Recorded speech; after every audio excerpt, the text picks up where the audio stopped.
আপনাদের দিলে কি গুজরেছে আমি জানি। আপনাদের সাথে একাত্মতা প্রকাশ করার জন্য এখানে এসেছি। তার আগে কিছু কথা। আমি বাংলাদেশ জাতীয়তাবাদী দলের একজন কর্মী। আমাদের নেতা শহীদ রাষ্ট্রপতি জিয়াউর রহমান বাংলাদেশের সংবিধানে প্রথমবারের মতো বিসমিল্লাহির রহমানির রহিম সংযোজন করেছিলেন। বহাল আছে, অনেকে এটা সরিয়ে দেওয়ার চেষ্টা করেছিল, পারে নাই।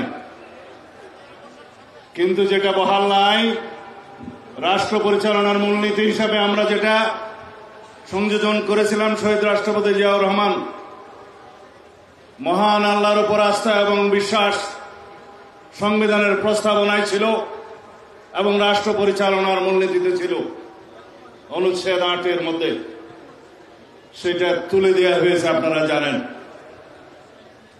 আপনারা কি চান সেটা আমরা পুনর্বহাল করি? আওয়াজ তো কম। আপনারা চান সেটা পুনর্বহাল হোক? ইনশাআল্লাহ সেটা আমরা পুনর্বহাল করব।